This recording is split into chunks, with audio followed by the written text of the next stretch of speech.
Hey, we're back. My name is Andy Bossardet.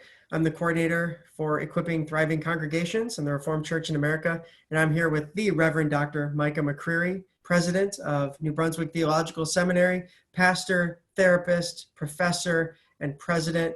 We're talking about lament. I hope you caught our last video on lament from a psychological, a spiritual, and a community kind of mindset. And now we're talking about lament and culture because we don't all experience lament the same. There's different people, different families, different all sorts of backgrounds that we can have impact the way we experience lament. And so I'm here to talk to Dr. McCreary about that. Welcome back.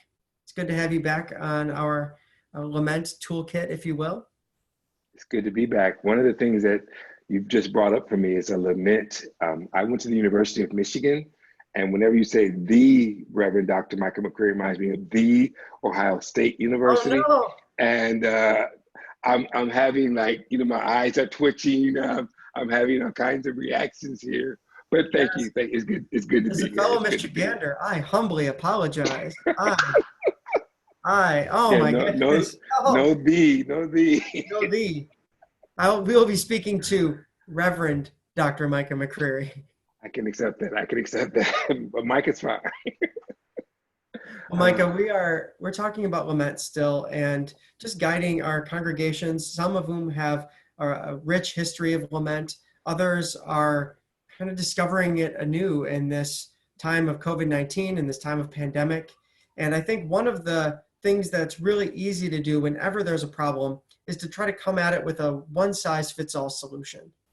And I think that's hazardous, and we've talked about how that can really be a challenge and can further marginalize communities that lament differently.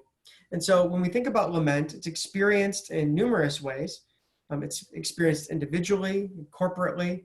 There are some forms of lament that are incredibly expressive, some forms of lament that are more quiet. And so how do you see culture impacting the way someone may lament and experience lament and grief? Yeah.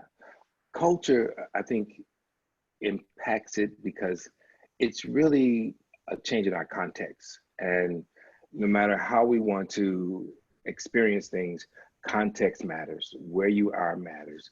And so, when I travel on mission, say to Haiti or to, another part of the world, and I do ministry there, the way that they respond is different than the way we do as Americans. And, coming from Detroit, poverty, church there that I grew up in, I have a different way sometimes of experiencing pain, trauma, success, victory, celebration. The way that Ohio State persons might experience it and the way a Michigan person does it, they differ. And so for me, culture can be thought of broadly. I think we always think of culture very, very narrowly, that it's just around race. And race is a undergirding piece, but for me, even race is a psychological term. It's a sociological term. It's not really biological. And culture encompasses those things which are sociological, psychological, and even spiritual. And so for me, when you look at that, when you look at gender and how it affects what we do, it's another aspect of really considering the context the person is coming from. The human condition is deeply impacted by context. And so I think to take time to know that when we look at some things and to know, I love it. We were talking about the phrase, I think, therefore I am, which is considered more Eurocentric, or the phrase, which is more Afrocentric, I am because you are, I am. That context there differs. So one is very cognitive and one is very affective and communal. And so the way you lament would depend upon that. So you may need to know, with a person who comes from a much more cognitive way of being, you need to know the scriptures, you need to know the theologians, you need to bring those things into bear when you're having those conversations. Where in a much more affective community, you just bring the self. And if you do have the contextual pieces that are theological, it helps. It sounded really high thinking. I don't like that, so I'm going to stop. What I heard you say that was so helpful.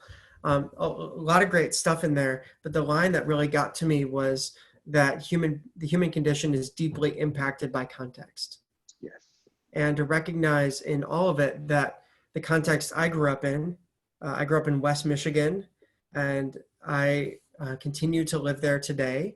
I have a particular set of assumptions that have shaped me, and my version of lament looks different. Mm-hmm. My family traditions look different because of the context in which I was formed in. And one of those things that so often happens is that, I can sometimes project my context as the way things are, Mm-hmm. right? Like, and there's that projection of, well, if it looks different than the way I did it, it must be wrong. Yeah. And I think in a time like this, when everybody's emotions, I think everyone's emotions, maybe not everyone, but a lot of people's emotions are rubbed a little bit raw. Mm-hmm. I think that reactivity or that projection can be amplified, and Mm-hmm. we can see even more of people lamenting or grieving differently and saying, "Well, you're doing it wrong because you're not doing it the way I was formed to do it." And just like in the last video, not taking that pause between stimulus and response, between seeing something and reacting to it, and not taking that pause and saying, maybe I'm not doing it the same as this person, but it's not about right or wrong, it's about difference. Yeah. And Yeah. so when you think about that, especially with how uncomfortable, lament is inherently uncomfortable, how can we best build understanding between one another so that we can honor each other in our various kinds of lament? I think to enter into conversation that is beneath the surface is one way to do it. It's, as we were talking, I had this remembrance of when I went to University of Michigan as a fresh person, and I went there with a full-length maxi coat on, a giant afro, and it was just really like, who are you? The person from the inner city of Detroit, and they may have saw someone who's trying to be John Shaft or Superfly because of the black exploitation movies. But if someone had taken the time to know me, they would have known that my pastor had said to me, all of my young life, if you take as much care of your soul as you do your afro, you're gonna be all right, you know. And so for me, it was bringing my whole self and being open and honest about where I came from, to a place where that was rejected, and it was painful that I had to switch to an athletic jacket, and I started wearing a shag, those kind of things.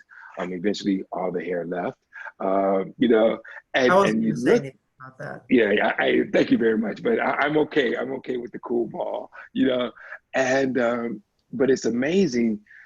A conversation with someone about that really lets you understand their soul and Mm-hmm. understands what it means, whether it's a grief situation, a sense of like for me, often now, even in times of pain right now, I'm still the healer. And so it will help you to understand my healing practices. Where do they come from? Why are they there? Why does he present the way that he does? All those things are connected to the culture that I was raised in, as well as what I've experienced in transitions over the years. And that affects how I lament, how I read the psalm, how I understand, Bonhoeffer, who to me is my help in times like this when it comes to those kinds of things. So, Yeah, that's so profound. I love how you said that it's your context and your transitions. That is, your context is dynamic. And so context is not only kind of the places where you've been formed, but also the transitions, the movement of time that you've had as well. And so we are all living within this story. And so how do you cultivate a curiosity toward other people's stories to understand how they may lament differently than you? it's like the picture of the library. There's so many pieces in there, and based upon what your specialty is, you're going to pick a certain section of the library to be in and to investigate. But you've got to spend that time in that section. You know, you really have to. One of my favorite persons who's an expert in this is Beth Tanner, and to talk to Beth Tanner about how she sees the Psalms and lament, it's just eye-opening. Where I also would value what Reynard Smith would bring from a pastoral care perspective and how he uses it in the hospital. You know, both very, very powerful pieces, but depending upon which section I go to based upon the needs that I have for whatever I'm doing, it's really what I'm recommending. We tend to think that, you know, I've got to walk in with the whole library, and Mm. hopefully you can. I mean, you can have it all on the computer, but you still can't access it all at the same time. You know, you typically pull up pieces that you need, and to know those, and to know that context has made you really concerned about specific pieces. You know, I know those two names because they're on the faculty, you know, at New Mhm. Brunswick Theological Seminary. I spend time with them, and so I know their thinking. There may be others. You know, we're talking about, you know, um, Bloom and some others who deal with grief and loss and trauma. Those are just as good, you know. Yeah. Yeah. So I like the image of wandering the library and Yeah. like sinking into a section and just familiarizing. And what I heard also is an attitude of appreciation Mm. that Amen. whatever there is in the other person that they're lament, there's a gift there to be appreciated. Yeah. Jesus was incarnate. You know, I just can't ever get past that. In that, you know, God said that, you know, I'm coming in human form to be with you. But the piece that I think about Jesus that makes us so different as a faith Christianity is the Eucharist. You know, the Mm, fact mhm, that we share a meal together, you know, mm, mhm. and the meal is to eat his body and drink his blood, which is radical.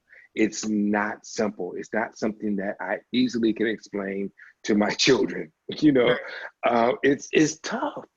And I'm like, did you do that on purpose? And my answer is yes.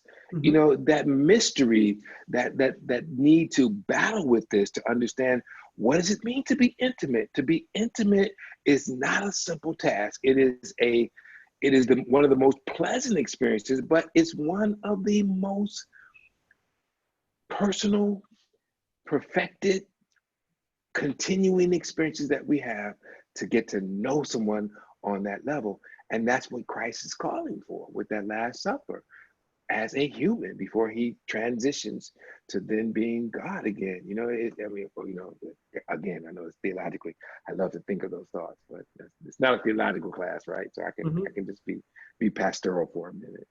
Right. Yeah. Yeah. So it's intimacy, it's connection, it's time, right? The best meals are not the ones we eat quickly. They're the ones that take a couple hours and you kind of forget where time goes. And that kind of appreciation builds us Yeah. toward being able to hear each other's lament and receive it as a gift.